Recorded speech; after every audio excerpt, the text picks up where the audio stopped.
Crisis Part 2.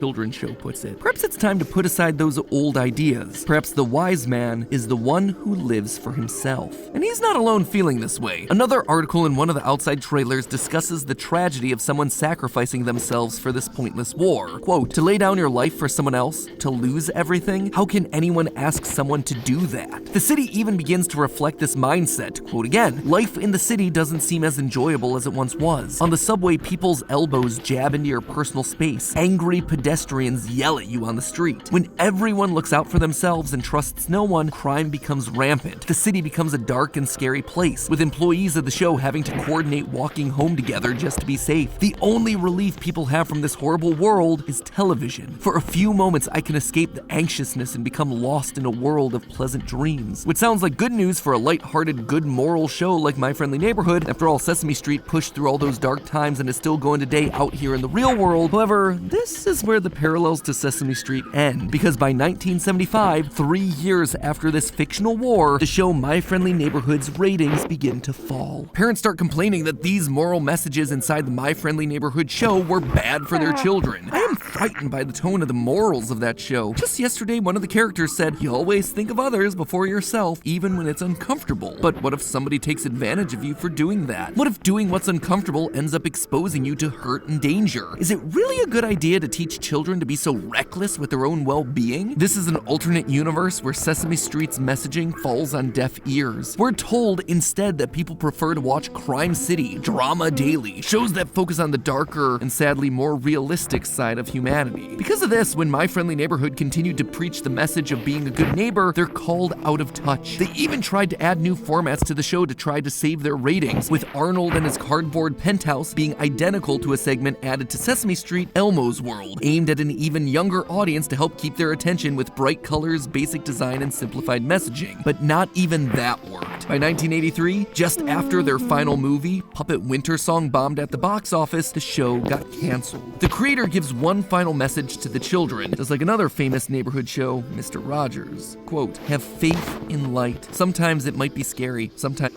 I'm gonna play a different game.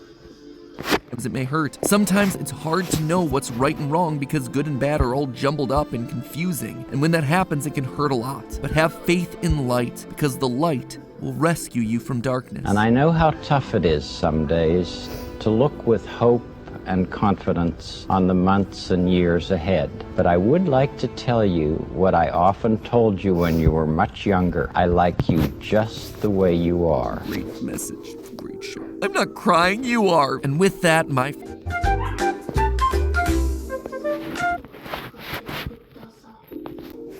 Friendly Neighborhood and all its puppet friends fall to obscurity. 10 years pass, until suddenly in 1993, it appears on the airwaves, and Gordon is sent to take it down once again. When Gordon meets them, he isn't surprised that all the puppets are alive, or that Ricky doesn't have a hand controlling it. It's just another day on the job. There's no secret kidnappings, no corporate experimentation, no possessions. It was just some friendly living puppet people putting on a wholesome show. A show that was shut down by a world that was ugly and cynical and selfish. However, if these puppets aren't evil, then why are they attacking us? Why are they so messed up by the time we get to them? Not only do they actively try to hurt us, but if you stop and listen to them, you hear some pretty bizarre things. Now put a circle right beneath it. See? You made the international hazard sign. Tape that to whatever door your thermonuclear waste is in. Let's try again, but make the biohazard symbol instead. Let me tell you about the time my friend Leonard got me all upset at him. First, I beat him to the ground. Then I stomped his face. These aren't the sort of messages I want my kid hearing while watching a kid's show, but their original scripts, they don't reflect this sort of behavior. Something has to have happened between their cancellation and today, but what exactly is it? Well, our main puppet pal Ricky gives us a bit of a hint during the game's climactic ending. We wanted to know what other shows had that we didn't. We'd never been allowed to watch television before, but after we got canceled, no one was around to stop us. So we turned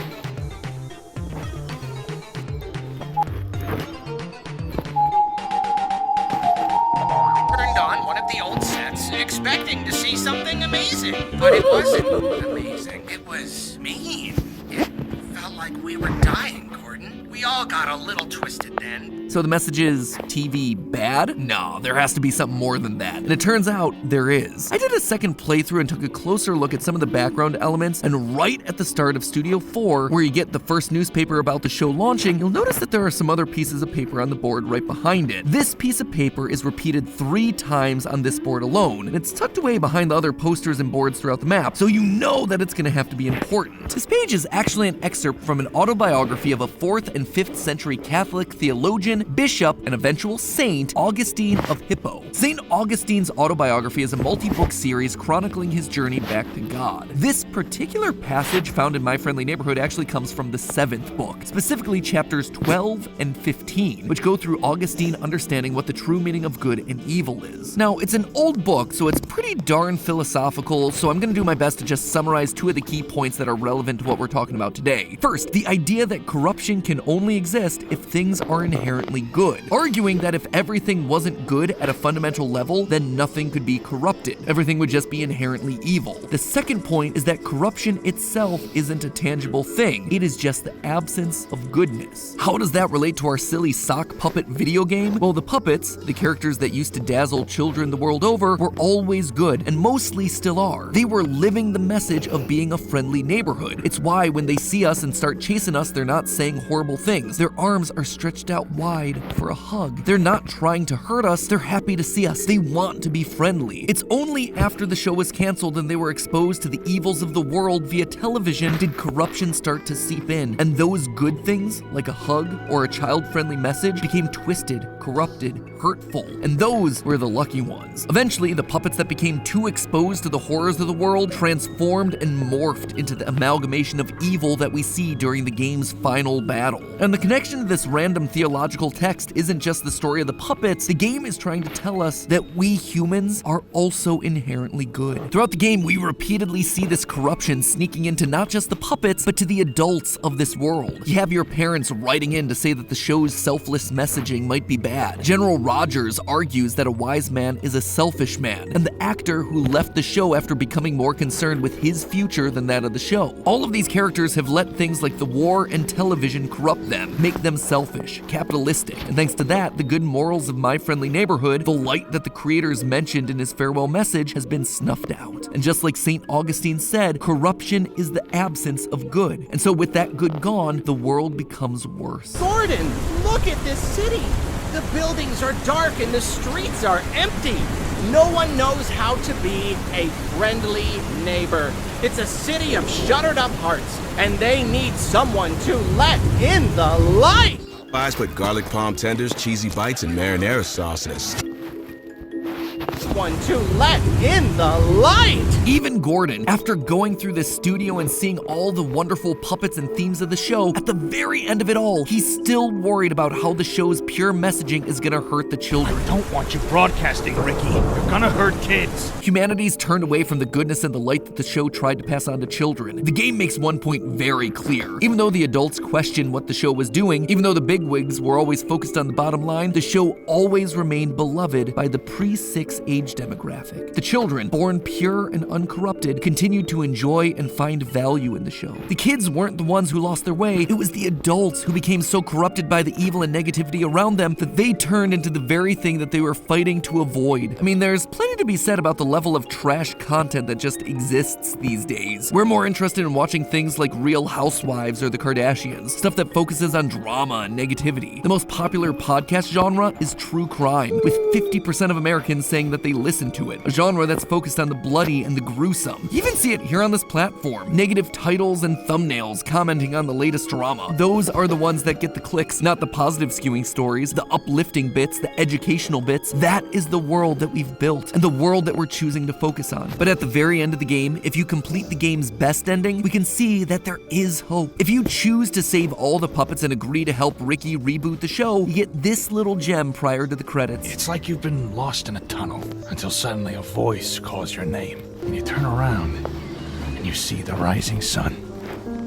And it's so bright, maybe it hurts a little to look at, but you don't care because it's leading you home. By remembering the good, by focusing on the positive, it shines a spotlight on us. And sure, it highlights our issues, and yeah, that's super uncomfortable, but it's way better than just falling into darkness. This game is a warning for us not to shut our hearts to the needs of others, to focus on the good of the world. We too can have Gordon's journey back to the light, because at the end of the day, we all started from a place that was good. And sure, while the world tries to strip that away from us, we have to stand up to that. We have to face it. We have to remember that the most important thing is to love our neighbor. And sometimes all it takes to remember that is an abandoned studio full of living puppets. But hey, that's just a theory. A game theory. Thanks for watching.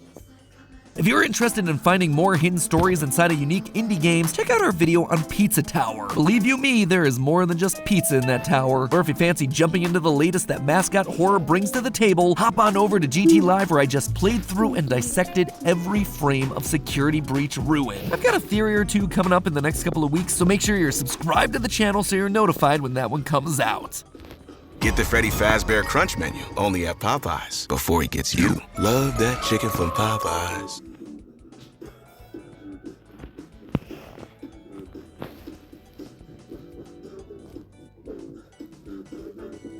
Well, that's it for today.